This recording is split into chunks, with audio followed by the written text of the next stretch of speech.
Hola, hola, buenas tardes. Bienvenidos al Museo Universitario del Chopo.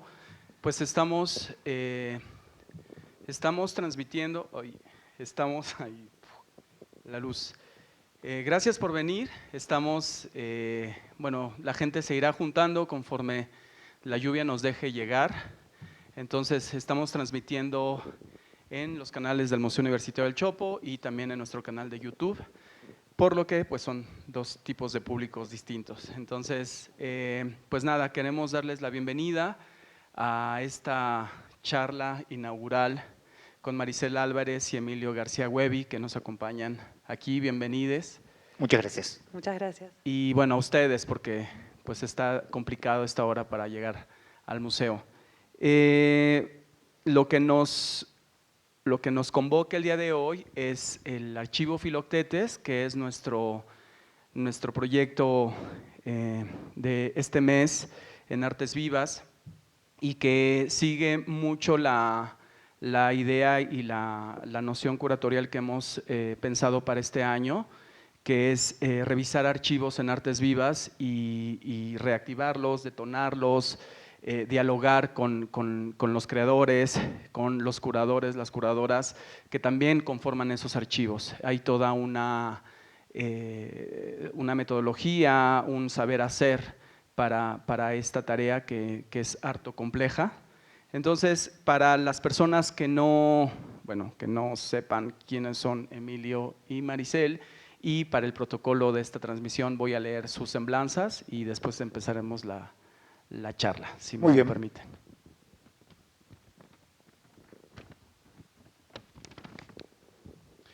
Emilio García Huevi es artista interdisciplinario que trabaja en el cruce de lenguajes escénicos desde 1989, año en que funda el Periférico de Objetos, grupo paradigmático del teatro experimental e independiente argentino, al que el Festival de Aviñón le dedicará una retrospectiva en 1999.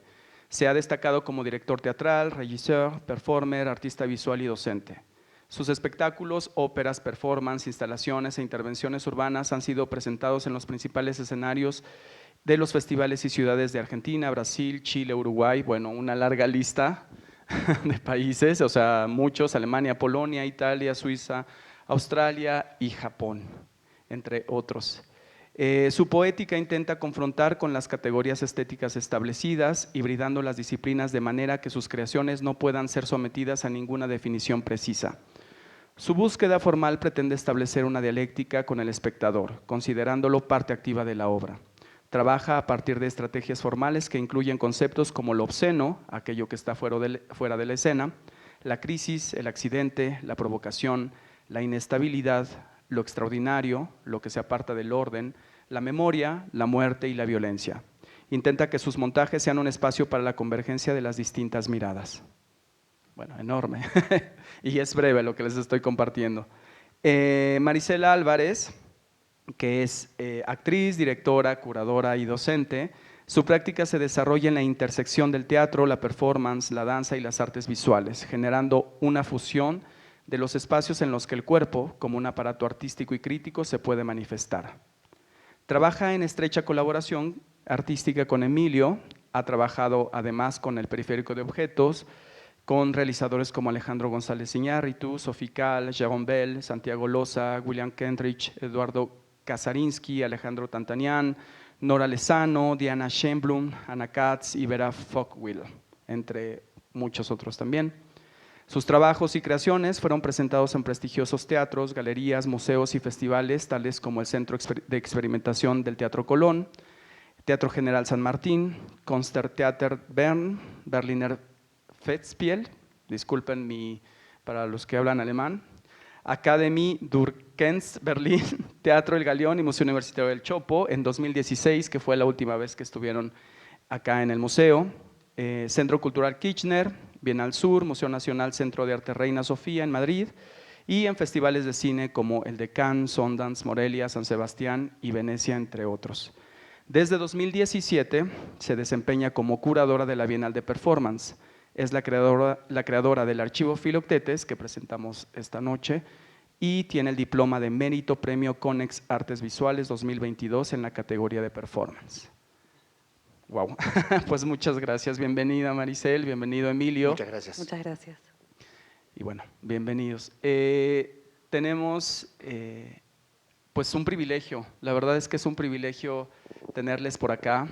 Ha sido un gran desafío para nosotros pues lograr todo esto que habíamos ya hablado desde hace tanto tiempo y que finalmente hemos podido materializar, darle forma a esta memoria, ¿no?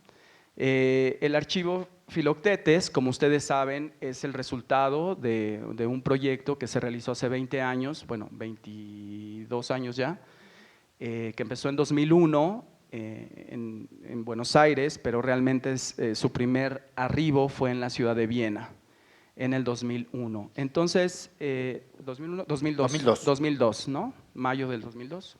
Mayo del 2002. Entonces, vamos a empezar por ahí. Quisiera que nos empiecen a contar primero, que hablemos del proyecto en general para que vayamos ahí trazando estas líneas de diálogo, ¿no? Empecemos por el proyecto Filoctetes, que empieza en el 2002.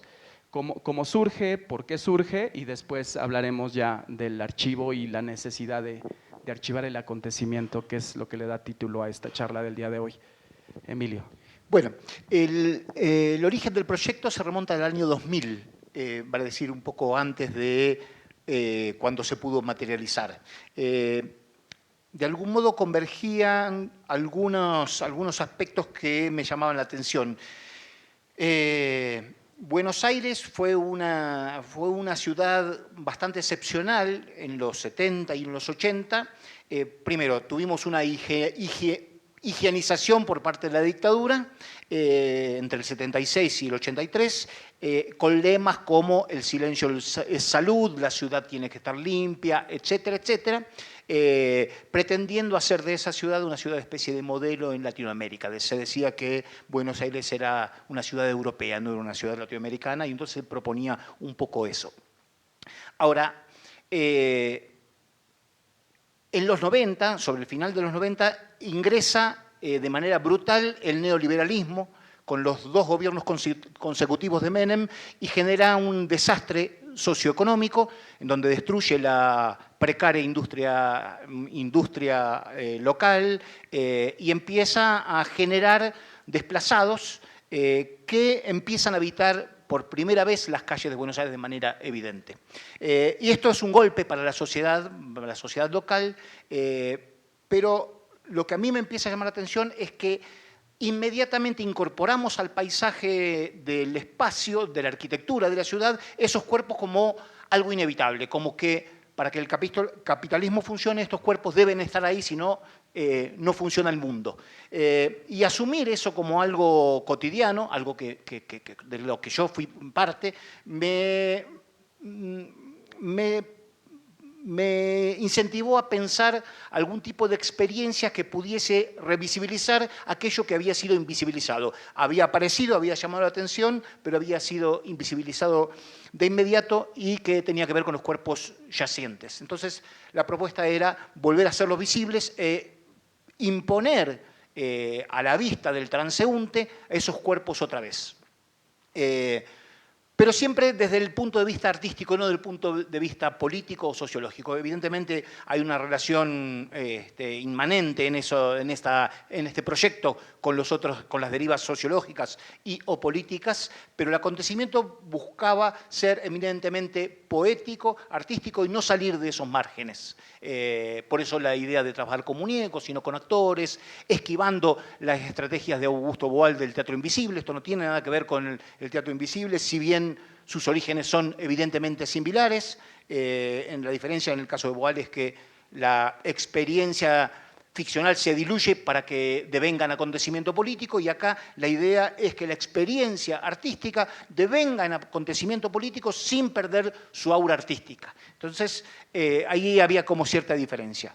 Entonces, brevemente, durante un par de años estuvimos tratando de conseguir financiamiento para hacer este proyecto que implicaba disponer esos 25 muñecos hiperrealistas, como los que están ahí afuera, y después, luego van a ver, en 25 lugares específicamente pensados, que tenían que ver con grados de representación de la ciudad de manera en relación a la cultura, a la economía, a la política, es decir, entrada de museos, en el Congreso de la Nación, Casa de Gobierno, etcétera, imponerlos cuando empieza la jornada laboral y que hubiese un grupo de 3 personas en cada uno de los spots, vale decir, un grupo de 75 participantes, documentando la experiencia, fotográficamente, de video, entrando en contacto con las personas que intervenían o que se encontraban con el muñeco y realizaban alguna modificación de él o preguntaban qué acontecía, etcétera, etcétera. Esto implicaba, para conseguir financiación de un proyecto tan complejo en términos logísticos, bueno, una dificultad no menor. Y una vez que estuvo planificado el proyecto y que no logramos financiamiento, tuvimos que salir a buscar financiamiento del exterior. Y ese financiamiento lo conseguimos en la ciudad de Viena y esa primera experiencia se materializó en la ciudad de Viena, en el Wiener Volkswagen, en el año 2002, en mayo del 2002. Y como tenemos una mente muy colonializada, como allí funcionó muy bien, cuando volvimos en Argentina rápidamente nos abrieron las puertas, volvimos como los hijos pródigos otra vez, lo que pasa siempre cuando Europa nos constituye, nos avala como artistas, y aquí rápidamente, ¿cuándo fue que se hizo? ¿En qué mes? En noviembre de ese mismo año se pudo hacer la experiencia. Este es como el punto inicial, ¿no? Claro, y ahí viene una pregunta que platicábamos hace un rato. Cuando tú generas un dispositivo de este tipo de diálogo, de ensayar la ciudad, como dice Carreira, pues todo se torna en función del contexto en el que se está generando, ¿no? Y de ahí de repente a mí lo que me parecía muy interesante es que nos cuentes cómo tú generas un dispositivo para implementarse dentro de Buenos Aires en un contexto como el que estás hablando, de esa crisis, y de repente lo presentas en una ciudad completamente en una situación muy distinta económicamente hablando, como Viena, ¿no? Ahí, ¿qué pasa ahí? ¿Qué decisiones tomar, ¿no? Sobre eso? Bueno, en Latinoamérica siempre tenemos estrategias de supervivencia. La primera estrategia de supervivencia era lograr financiamiento del proyecto para hacerlo en Buenos Aires. A mí me interesaba Buenos Aires, no me interesaba Viena. A ver, cuando me di cuenta que en Viena se reproducía de algún modo con las diferencias culturales y socioeconómicas evidentes que puede haber entre Austria y Argentina, pero se reproducía el sistema de gente en situación de calle, que tenía que ver más que nada con los yonkis, ¿sí? Los yonkis y inmigración de cercano oriente, que todavía no era tan tremenda como es hoy, pero sí lo había. Lo que pasa que lo que acontecía en la ciudad de Viena es que lo que se llama el Ring, donde está el Burgtheater, donde está todo el decorado que vemos cuando vemos películas sobre Austria o vamos a Viena, eso estaba protegido y los desplazados están por fuera del Ring. Le dan de comer o los tiran ahí a los costados, pero queda la ciudad muy turística y muy prolija, muy limpia. Cuando nosotros trabajamos con productores locales y nos identificaron dónde estaban los spots para que esta experiencia de algún modo reprodujese la intención que teníamos para Buenos Aires, encontramos que la experiencia era absolutamente factible de ser realizada ahí y diría que con las diferencias culturales lógicas, tuvo la misma intensidad que la que tuvo en la ciudad de Buenos Aires. Y eso nos permitió pensar que el proyecto no era un proyecto específico para la ciudad de Buenos Aires, sino que de algún modo era un proyecto global. Y ahí decidimos intentar reproducir esta experiencia en las diferentes ciudades donde fuéramos invitados o donde consiguiésemos apoyo para hacerla, entendiendo un poco estas premisas, ¿no? Que de algún modo esta emergencia de aquello que no se ve podía ser reexpuesta solo pensando bien cómo articular las condiciones específicas de cada una de las locaciones. Y generaron mucho material, ¿no? Finalmente, ahí es donde empieza. Son varios años, o sea, son de 2002 a 2007, 5 años en el que trabajan en Proyecto Filoctetes, y después pasa un largo periodo de otros muchos proyectos que conocemos de la compañía, de ustedes, ¿Y qué pasa? Y ahí viene la pregunta para Maricel. ¿Qué pasa todo este tiempo, 20 años después, para tener el tiempo y para lograr pensar en ese archivo? ¿Cuáles son las circunstancias que te llevan a esta idea? Bueno, en principio sería bueno mencionar, Gabriel, que yo formé parte del equipo artístico que llevó a cabo las 4 ediciones del proyecto Filoctetes. Como grupo de artistas autogestivos, uno ocupa dentro de los proyectos orgánicamente los roles. Y a mí me tocó, o yo elegí, hacerme cargo de la producción artística de la intervención con su compleja logística y con su complejo trabajo de preproducción, y ser la responsable de la documentación. Vale decir que en mí ya hay una archivista nata desde entonces, ¿no es cierto? Pero bueno, por mi grado de, si se quiere, de meticulosidad, yo estuve encargada de, a lo largo de las 4 ediciones, a lo largo de estos 5 años en los que se llevó a cabo el proyecto en las ciudades de Viena primero, Buenos Aires, luego Berlín y Cracovia, guardar, catalogar, preservar y también de alguna manera organizar el gran corpus documental que generaba este proyecto, que además es un corpus, documental multiformato, heterodoxo, muy heterodoxo, ¿no es cierto? ¿Qué sé yo? Un banco de imágenes ya de 1800 fotografías, más de 40 horas de material audiovisual bruto, por supuesto, pero infinitos documentos, ¿no? Documentos de producción, así como notas periodísticas. Luego vinieron también ensayos académicos, publicaciones y tal, ¿no? Todo eso te diría que se fue como agregando a la gran cantidad de documentos que fue arrojando el proyecto a lo largo de estos 4 o 5 años de vida.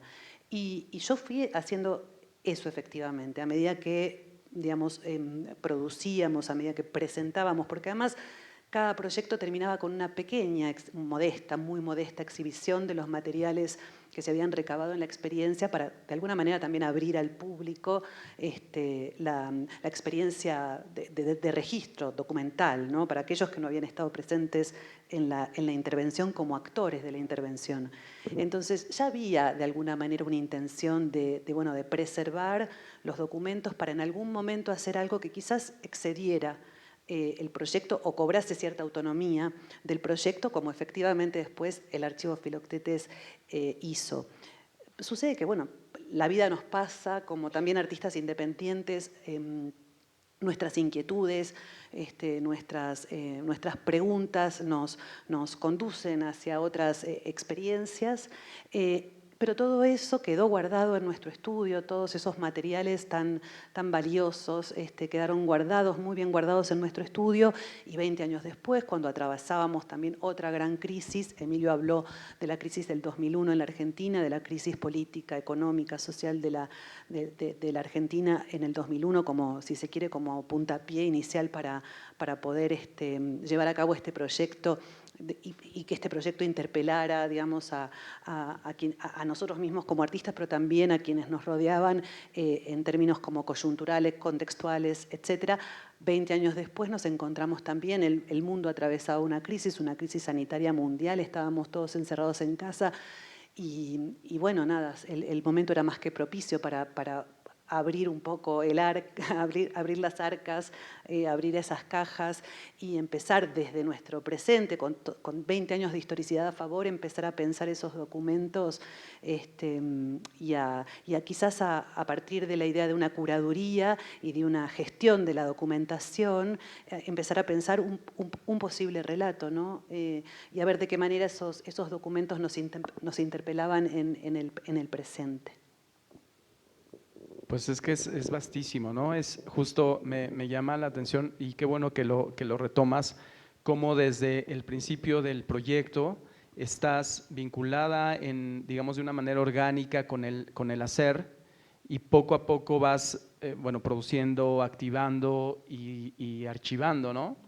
Entonces es algo que está latente, que siempre te ha estado acompañando y que finalmente da cuenta de esas experiencias y, como decías, trasciende la experiencia para compartirla hoy, ¿no? En otro formato museístico, con otros soportes, pero que finalmente, si no fuera por eso, no estaríamos, tal vez no lo estaríamos evocando de esta manera, ¿no? Entonces ahí es muy importante esto que nos cuentas, sobre todo esa presencia y esa participación desde diferentes aportaciones como las que has hecho tú. Es que te confieso que el tema o el problema, mejor dicho, del archivo en el campo de las artes vivas o el problema de cómo archivar las artes vivas o de qué manera dar cuenta de algo que es una pieza de duración temporal, de duración, digamos, efímera, que produce alto impacto emocional e intelectual, pero no necesariamente, digamos, una materialidad que pueda sobrevivir al paso del tiempo con esa misma intensidad o con ese mismo tenor incluso crítico, es un problema que a mí, digamos, me fascina desde hace ya tiempo. Me parece que es un problema para todos aquellos que provenimos de las artes vivas, de las artes escénicas, del performance, de qué manera no solamente dejar registro de la obra, ¿no? Sino seguir activando esa obra. Porque, bueno, por supuesto que el registro siempre es muy valioso, pero a mí me parecía que, bueno, que su bidimensión hacía que, bueno, que permaneciera solo como valioso para el estudio, ¿no? Para el estudio, para la consulta, dentro digamos, del universo pedagógico, académico o educativo. Pero ahora, a mí me parece que los que estamos hoy nos sentimos tan apasionados por el tema de cómo archivar las artes vivas, estamos pensando un poquito más allá de la mera tarea pedagógica del archivo, ¿no? Quizás algo que no se desestima, pero que se olvida, es que los cuerpos de los artistas también son un archivo vivo de ese archivo, ¿sí? Yo tengo cicatrices en el cuerpo y mi testimonio es parte de mi archivo, mi cuerpo es parte del archivo de la memoria, de la materia misma, de las propias experiencias, ¿no? En este caso específicamente del proyecto Filoctetes, pero quiero decir que el cuerpo del artista, cuando todavía está presente, the artist is present, es que justamente va dando cuenta de esa pulsión vital y de esa memoria que se marca de manera evidente o de manera no tan evidente en el cuerpo y también forma parte de un archivo, ¿no? Está bien lo que dice Emi, porque muchas veces cuando a mí me preguntan, me piden que describa el acervo documental del archivo, yo digo, bueno, es heterodoxo, es multiformato, tenemos fotografía, videos, documentos de producción, notas periodísticas, papers académicos, y están nuestros cuerpos, por supuesto, el de Emilio y el mío. Y nosotros activamos constantemente el archivo porque si hay una muestra o una instalación como la hay aquí en el espacio underground del museo, nosotros siempre proponemos acompañar al público, hacer visitas guiadas, y bueno, y surgen ahí estados de conversación entre el público que se acerca a los documentos y nosotros como los artistas que ya no somos, que fuimos, pero que a la vez somos hoy, con toda esa historia a favor, y con toda esa historia o las huellas que dejó el proyecto, si se quiere, como inscriptas en nuestro cuerpo, en nuestra memoria, y entonces el archivo se empieza a activar a la manera de un relato oral, hay mucho anecdotario, y bueno, y es ahí cuando podemos empezar, es ahí cuando el límite del documento es el documento no transpira, no... Al documento no le duelen las cosas, a nosotros nos dolieron cosas, nos pasaron cosas en el cuerpo, el proyecto dejó marcas en nuestro cuerpo, entonces, y de eso podemos todavía dar testimonio, ¿no? Entonces somos parte también, somos parte del acervo del archivo Filoctetes y aquí estamos, lo acompañamos siempre que podemos. No, y es que justo esa es de repente pensaba en cómo hacer girar el archivo, pero que no estén ustedes, ¿no? También ahí hay una dimensión de esa presencia que se modifica completamente. No es lo mismo escucharles a los dos, estar, bueno, dando este testimonio de esa experiencia y como dices, está en sus cuerpos, que también forma parte del archivo, ¿no? No es una especie de cosificarles, pero es una tarea que me parece muy vital, que le otorga eso al archivo y al material, esa experiencia. Sobre todo también estaba pensando mucho en la época, ¿no? Estamos hablando del 2002 al 2007, es una época donde ahora cuando hablamos de archivo, materiales, soportes, sobre todo el audiovisual, ¿no? Estamos tan acostumbrados que ahora cualquier cosa se archiva, cualquier cosa se sube a la nube, cualquier cosa, hay una permanencia muy distinta a la noción de archivo que teníamos en el 2002. y hay una necesidad distinta. Ahora casi cualquier cosa, o sea, cualquier cosa que se produce en la vida cotidiana con los teléfonos inteligentes, que es lo único inteligente que hay, ¿no? Los teléfonos y no los que los usan normalmente, pero hay soportes de memoria que son muy distintos a de esta época de la que estamos hablando, donde si tú no tenías un equipo que diera cuenta de un registro, lo que vieron al inicio es estas notas de la televisión, ¿no? Acceder a esos registros era muy caro, era muy costoso, tenías que tener un equipo, tenías que tener estos videocassettes y o incluso ya con estas memorias que no tenías donde archivarlo. O sea, hay todo no sé si evolución, pero una modificación en los soportes que nos hacen hablar de un archivo en una época muy, muy precisa, y eso es interesante, ¿no? De lo que tú decías,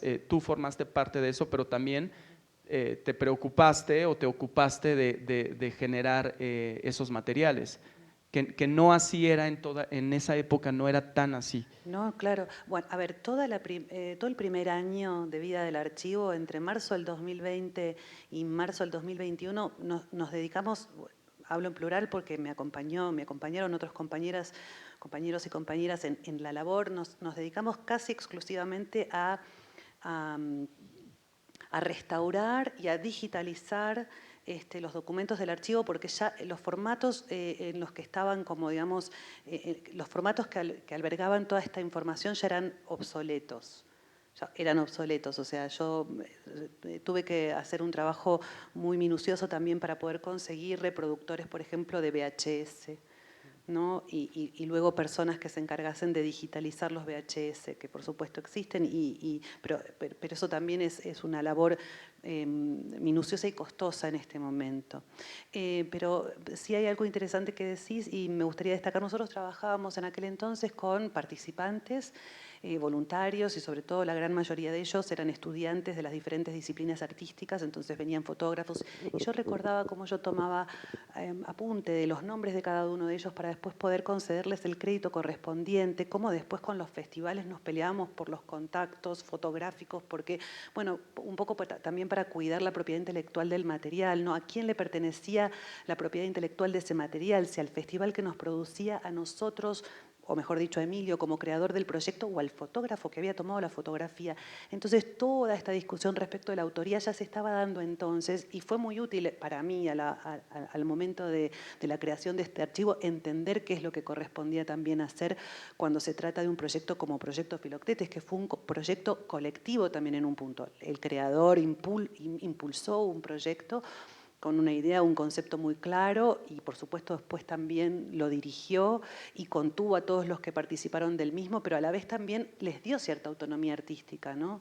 Y los puso a cargo de una locación y de registrar con su mirada, para decir, haciendo un recorte de aquello que veía, registrar con su mirada lo que sucedía a lo largo de cerca de 8 horas, que es lo que duraba la acción.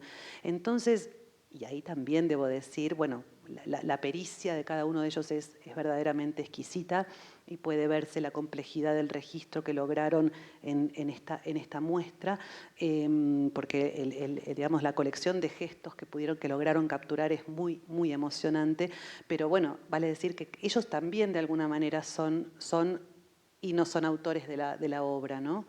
O comparten autoría. No sé si estás, Emilio, de acuerdo con esto. Sí, absolutamente. Pero quería comentar dos cosas. En principio, la idea de recopilar o documentar la experiencia tenía que ver con un fin específico que era juntar el material para después entender qué era lo que acontecía con esa obra. Por eso no había un direccionamiento previo. Era la experiencia, tenía una idea motora, pero que no tenía una finalidad. Entonces, la documentación nos iba a permitir, con el tiempo, de a poco poder entender qué era lo que habíamos hecho, qué era lo que había acontecido. O sea que desde el principio esa idea de documentar estaba presente como parte de la comprensión íntegra de la obra a futuro. Esto por un lado.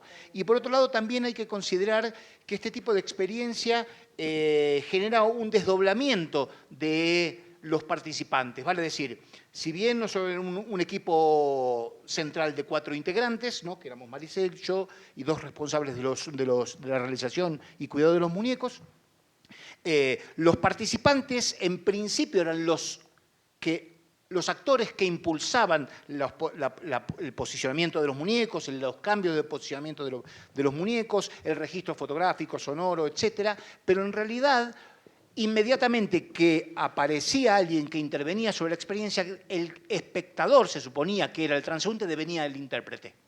¿Sí? Lo que registrábamos era a alguien representando, digamos, sin saber, representando algo que no sabía que estaba representando. Es decir, es lo que se suele llamar performance por delegación. ¿Vale? Es decir, hay una serie de instructivos y eso empieza a derivar, con lo cual el punto de vista es como múltiple. Y esto abona un poco esto que decía, ¿quién es el autor? ¿Quién es el responsable?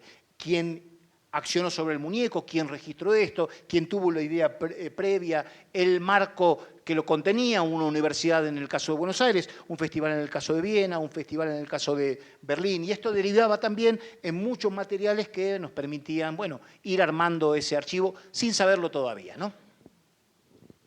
Y lo transdisciplinar también merece la pena mencionar, porque cuando realizamos la pieza en Viena, no en ese momento, pero rápidamente entendimos que en Buenos Aires iba a ser muy útil conformar un equipo transdisciplinar que nos acompañase para que también luego pudiese nutrir nuestras discusiones una vez realizado el proyecto. Entonces fue que invitamos en aquel entonces al sociólogo Horacio González, a una crítica de arte e historiadora, María Teresa Constantino, un poeta, Luis Cano, porque claro, algunos de ellos luego fueron como realmente compañeros de ruta y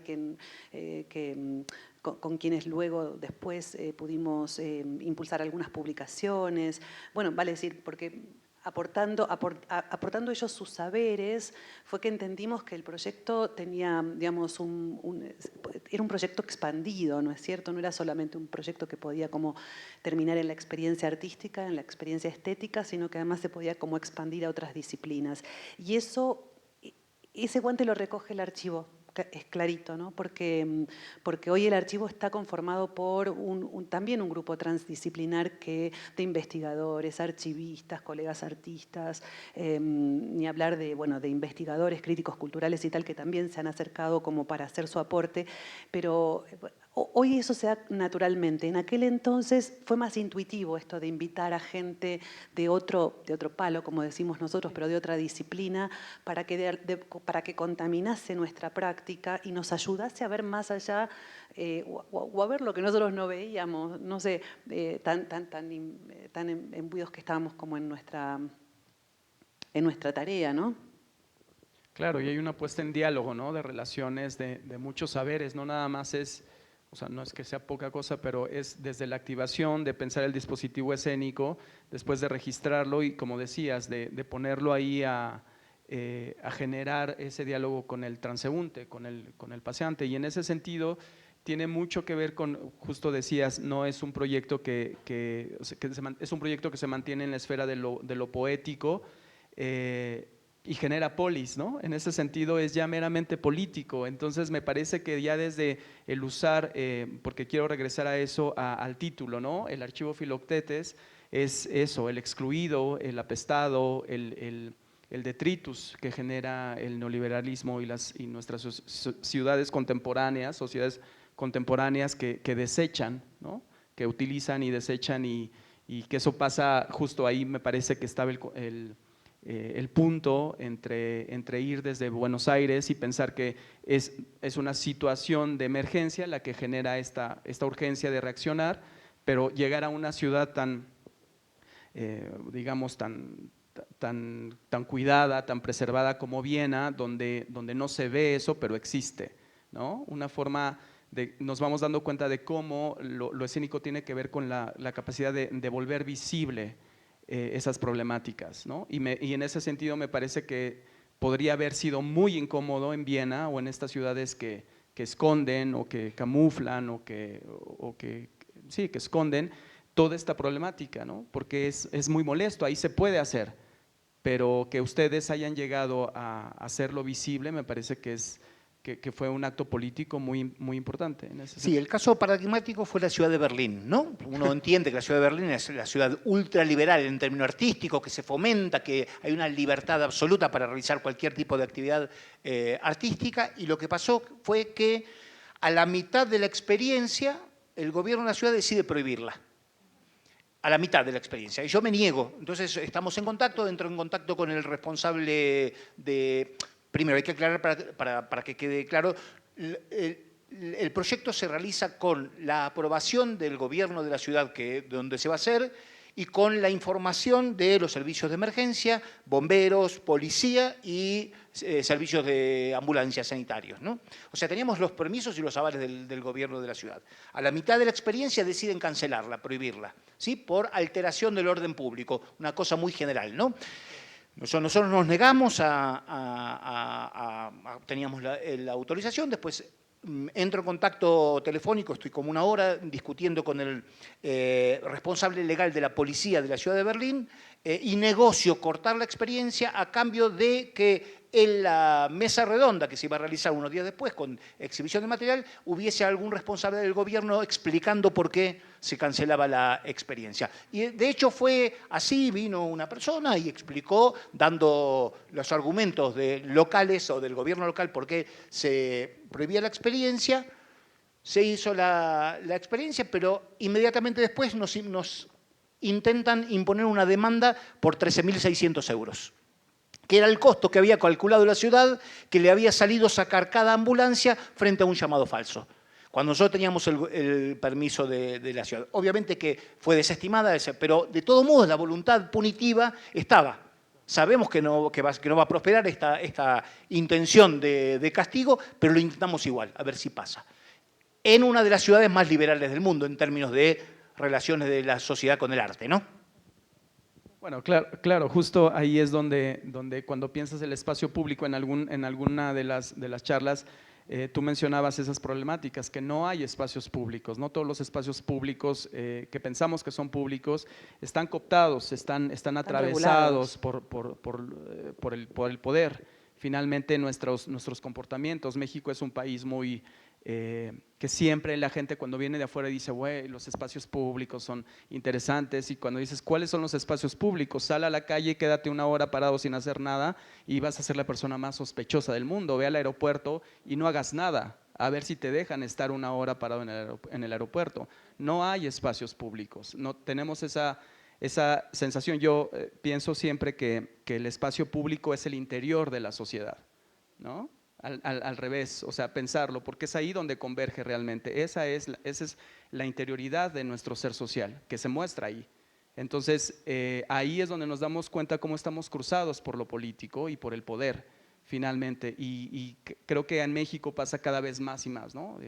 Son temas que ya iremos abordando en los siguientes conversatorios de lo que pasa actualmente en esta ciudad, y por lo que me parece que es pertinente que estemos hablando de la exclusión, que ya llegaremos por ahí.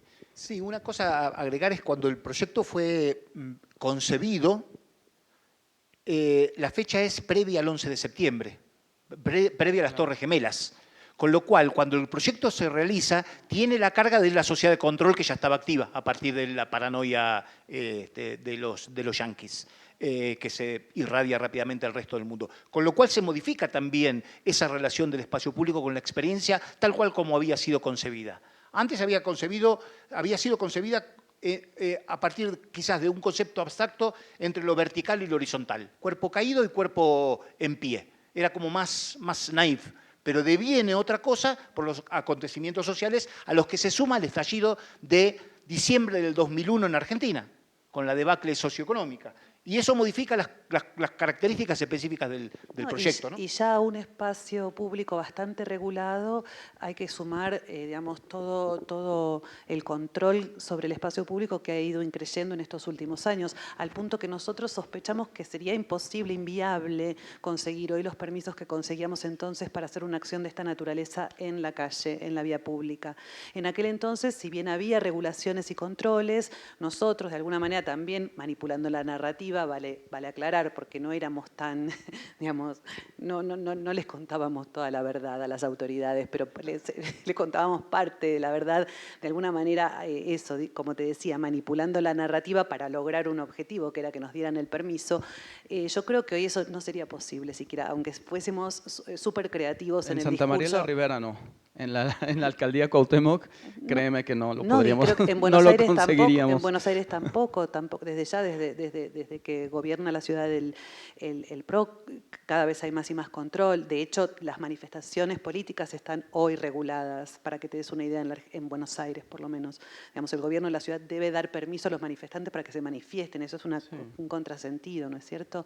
Vale decir que ya el espacio público no es verdaderamente de la gente, todo lo contrario, hay como mucho temor a ocupar un espacio que es naturalmente un espacio para este tipo de manifestaciones. Entonces, todo lo que hagas en la calle que sea amigable, digamos, teatro infantil, títeres, mimo, hasta ahí, no mucho más. Una acción de esta naturaleza creo que hoy sería imposible de realizar por estos motivos. Claro, y entre más sofisticada esa capacidad de vigilancia social, se vuelve más imposible, ¿no? Estaba pensando en las manifestaciones en París en los meses pasados y es increíble ver un despliegue militar en las calles donde tienes que pedir permiso y si no tienes permiso para manifestarte, hay drones, ¿no? Que ya te identifican, que ya incluso toman tus redes sociales, saben quién eres, o sea, hay…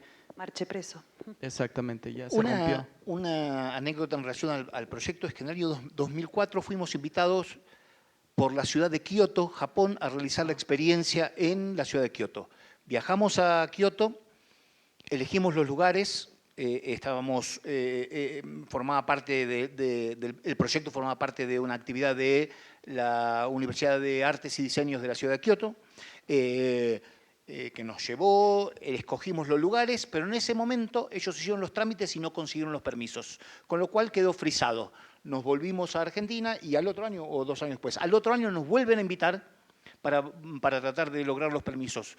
Vamos para allá, convencer a las autoridades. para convencer a las autoridades, se organiza un coloquio donde participa el director del Museo de Arte Moderno de Kioto, un artista muy importante de Japón, un intelectual muy importante de Japón, y se hace una experiencia explicando las características del proyecto, poniéndole el contexto, etcétera, etcétera, etcétera, para lograr los permisos para hacer la experiencia y finalmente tampoco se consiguen los permisos.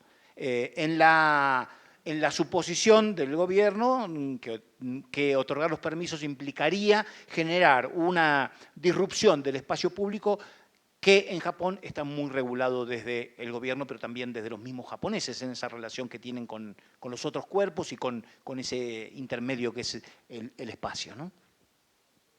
Sí, y el principio de decoro, ¿no? En esa sociedad, todo, digamos, hay un nivel de reserva muy importante, sobre todo en la manifestación de sus emociones más primarias, y este era un proyecto que les parecía peligroso, porque justamente invita a la emoción, a favor o en contra, digamos, empática o de rechazo, pero emociones al fin, y la esfera de lo público es una esfera para reservar las emociones, es una esfera en donde no se manifiestan abiertamente esas emociones, sino más bien prima el principio de decoro, ¿no? De la reserva, de la intimidad, de la contención de esas emociones. Este proyecto fue invitado y desinvitado a la ciudad de Bruselas, a la ciudad de Montreal, a la ciudad de Bogotá, a la ciudad de Sao Paulo y alguna más que me queda. Por esto mismo, interés, pero después o no conseguir los permisos o los mismos productores que invitaban cuando veían los registros de las otras experiencias y lo que pasaba, es decir, presencia de ambulancias, policía, gente gritando, gente hospitalizada, etcétera, etcétera,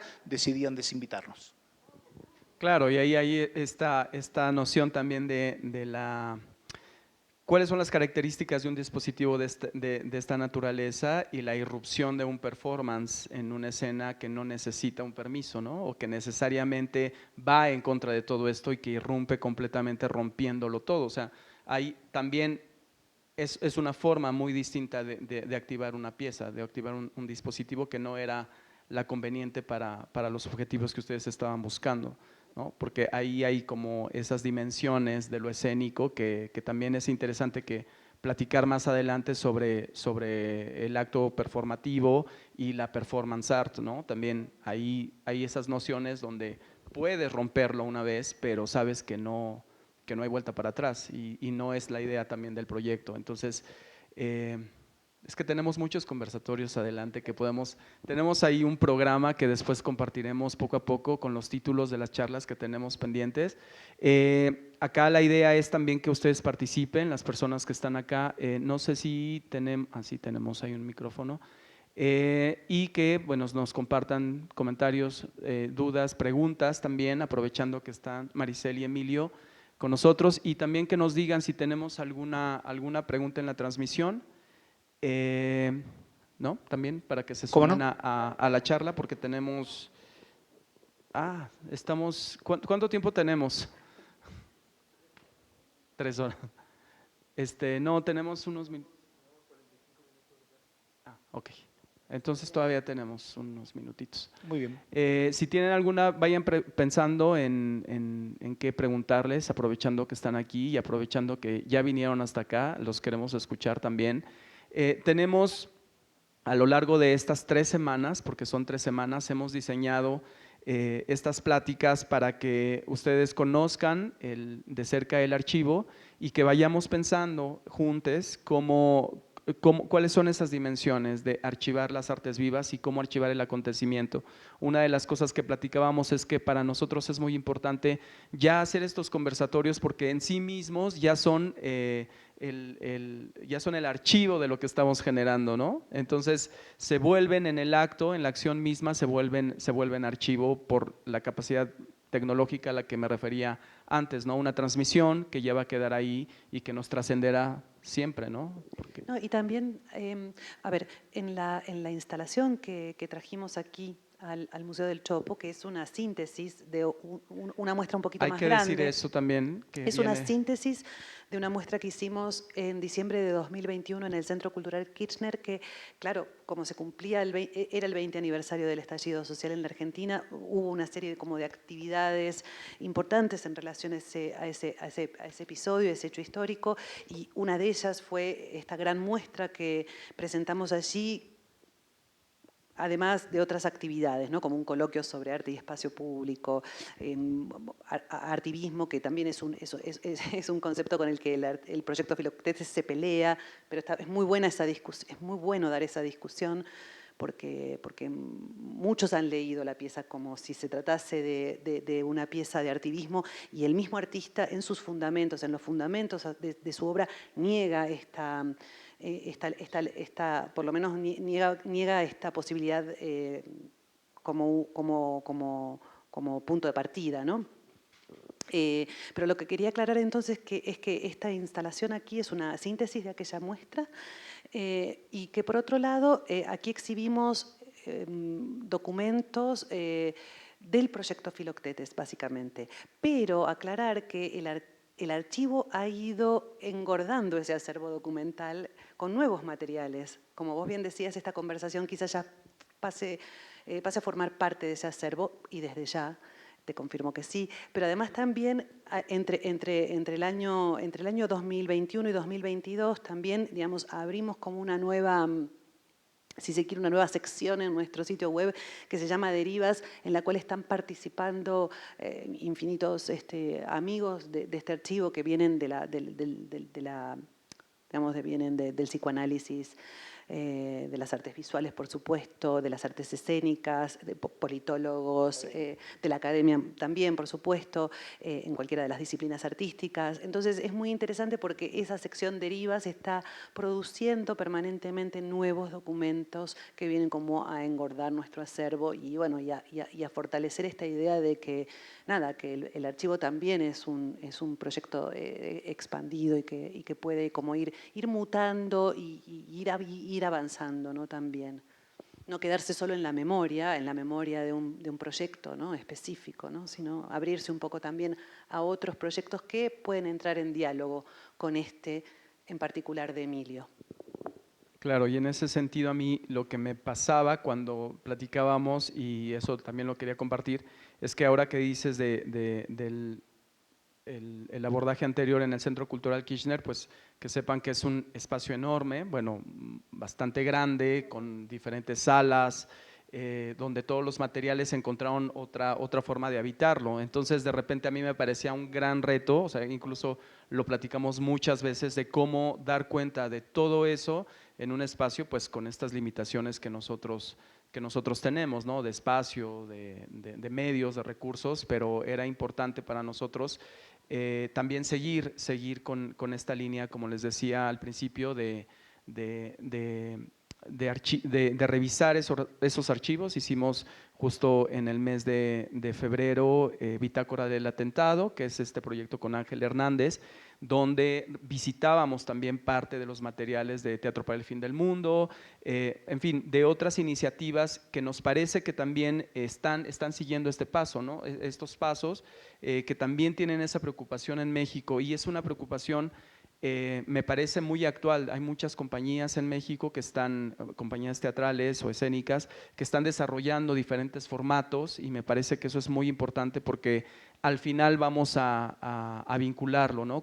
Tú decías, en 2002 llamamos a poetas, a otros artistas, que no era tanto la tradición, ¿no? De lo escénico, casi siempre estaban esas disciplinas, ¿no? Muy bien delimitadas, y el teatro era un arte menor, estaba visto completamente distinto, y ahora ya hay ese cruce, ahora ya podemos tener una sala de un museo y llamarle archivo vivo, podemos dialogar sobre esto. Antes eran límites muy distintos. Hoy los colectivos artísticos están casi conformados todos por integrantes que provienen de diferentes disciplinas o de diferentes prácticas. O sea, los colectivos ya son transdisciplinares a partir de su misma formación, a partir de su génesis, mientras que antes, es verdad, todos estábamos como muy… ¿cómo decirlo?, muy aislados o muy, en todo caso, y no había tanta interconexión, interrelación entre prácticas. Y fue una novedad y no… Era extraño en aquel entonces eso, no era habitual. De todos modos, lo que hay que decir que en nuestra práctica, o por lo menos en la mía, que yo tengo una década más que Maricel de vida y también de práctica artística, yo provengo de un arte menor, que es el arte de los títeres, ¿sí? Un arte bastardeado, considerado eminentemente popular, para niños, infantil, etcétera, etcétera. Ese dispositivo de minoridad, en sentido deleuziano, me permitió a mí correr siempre por los márgenes, estar siempre afuera del sistema, nunca en el lugar central. Y en ese estar en el afuera, en la periferia uno se encuentra con el vecino. En la centralidad no se encuentra con el vecino, está dialogando con sí mismo o con los que están próximos. En cambio, en la periferia se encuentra con los vecinos. Los vecinos son las otras disciplinas artísticas. Entonces, ese gesto menor, casual, porque yo empecé a ser títere, porque no por pensar el gesto menor para pensar lo interdisciplinario, me impuso cierta relación con lo interdisciplinar, con lo menor, con lo que estaba por fuera. Y eso hizo que desde un principio mi práctica tuviera que ver con el desplazamiento y no con la centralidad. Y en ese desplazamiento es que aparece también el proyecto Filoctetes de una manera también de derivar, de correrme de aquel lugar a la que se nos asigna que tenemos que hacer porque hacemos, o teatro, o títeres, o performance, o ópera, etcétera, etcétera. Entonces ahí desde el inicio de la práctica hay algo que nosotros defendimos y que no era común, y esto es cierto, en aquel momento, ¿no? Claro. Bueno, tenemos alguna pregunta, participación, ahí veo que están levantando la mano. Entonces, ¿tienes micro? Sí. Sí, gracias. Buenas noches. Bueno, no sé si mi pregunta sea muy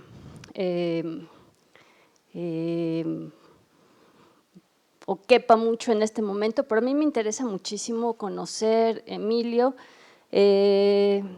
¿cómo haces para llegar al encuentro de la imagen poética que da vida a este archivo Filoctetes, o a todo lo que nos han estado contando? Porque bueno, yo te conocí con este proyecto de los 58 indicios sobre el cuerpo, que me pareció extraordinario, y que ahí vuelve a ocurrir justo como la síntesis de una imagen poética que se expande tanto que puede haber universos múltiples que como dijiste hace un momento, no sabes cuáles van a ser las derivas, pero esa gestación de esa imagen me parece pues sumamente interesante y esa es mi pregunta, ¿no? ¿Cómo haces? Es muy difícil explicar cómo uno organiza el hacer, porque yo no sé cómo hago, pero sí sé cuáles son mis obsesiones y mis neurosis recurrentes.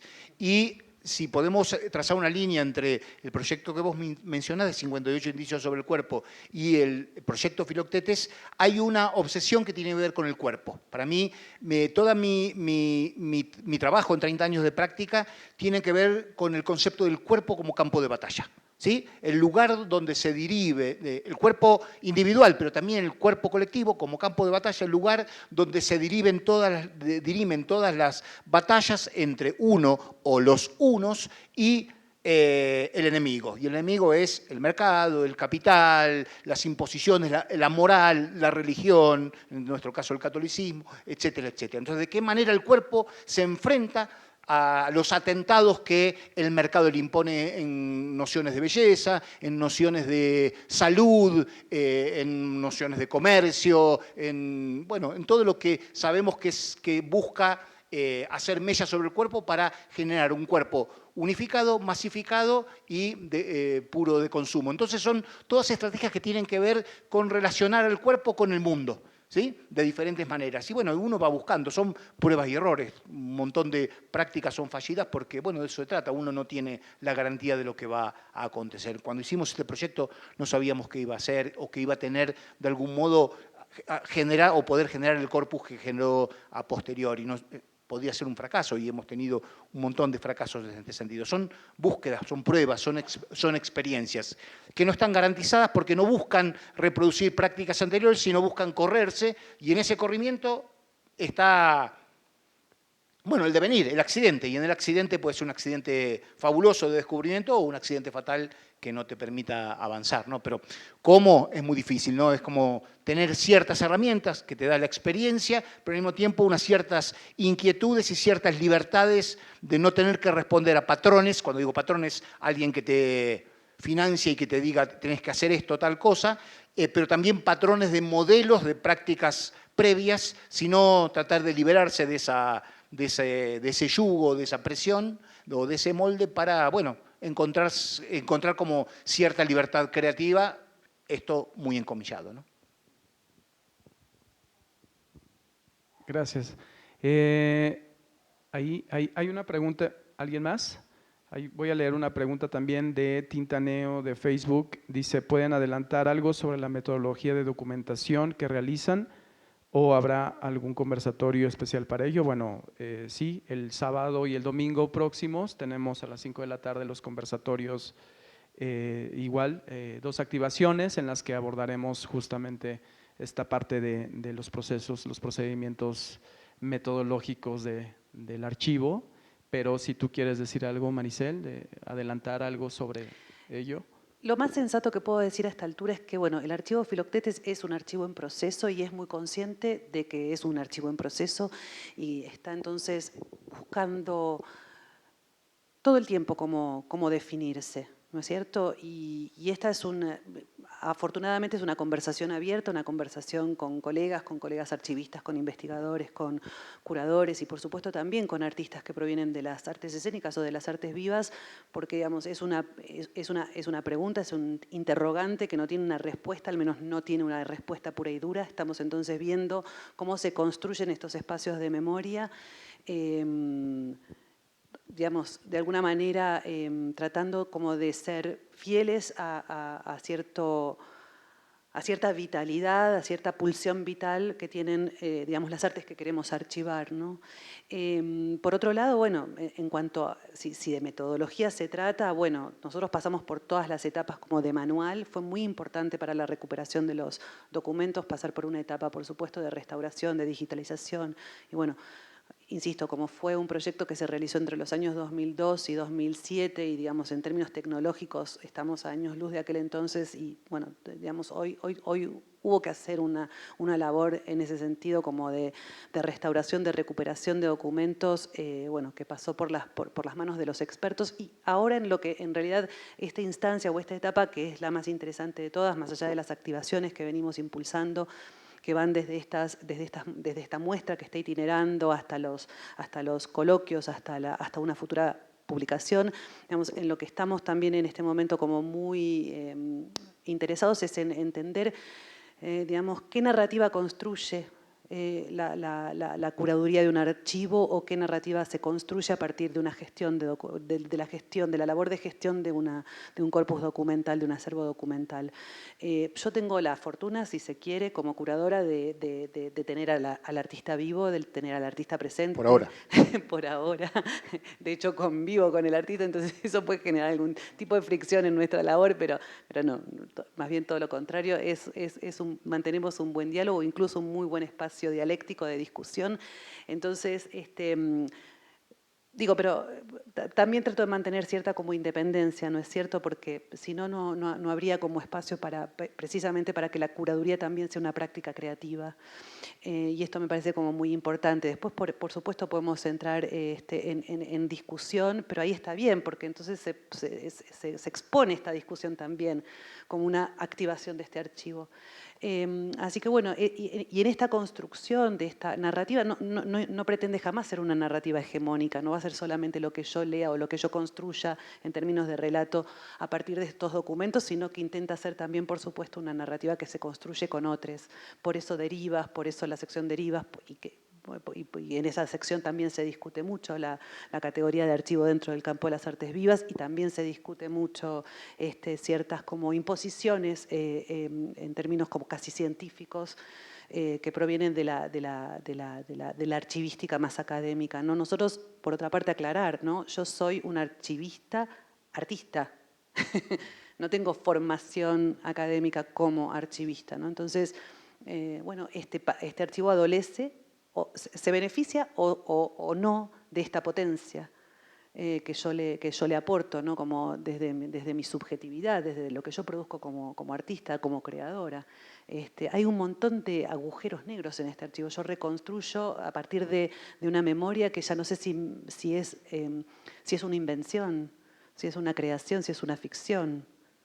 Es lo que yo recuerdo, lo que Emilio recuerda, lo que recuerda un amigo que participó también, lo que me cuenta alguien que estuvo hace 20 años involucrado en el proyecto. Los estoy buscando como por el mundo, como quien busca a las personas extraviadas. Soy una buscadora, o sea, pero también de eso, de relatos, para precisamente ver cómo construyo esta narrativa de manera de que no sea una narrativa autorreferida, hegemónica, ¿no? Wow. Pues me parece que es muy claro, ¿no? Que realmente tenemos enfrente, bueno, con nosotros una oportunidad increíble. Creo que ya no hay más preguntas y nos vamos a ir despidiendo para también a la gente que está acá, pues darle la oportunidad de que vayan, terminando esta charla, a el espacio underground aquí afuera para que puedan ver el archivo, para que podamos platicar, para que puedan platicar con Emilio y con Maricel también de lo que les convoque el día de hoy. Y también pues agradecerles, ¿no? Por estar aquí y vamos a despedir la transmisión. Les agradecemos mucho a las personas que nos están viendo, que verán esto en algún otro momento, también que lo puedan transmitir y que lo puedan compartir. Estamos igual en la página del chopo.unam.mx y pues que sigan nuestras redes en Facebook, Instagram y bueno, pues acá vamos a estar. Muchas gracias y vamos a terminar la transmisión para después despedirnos.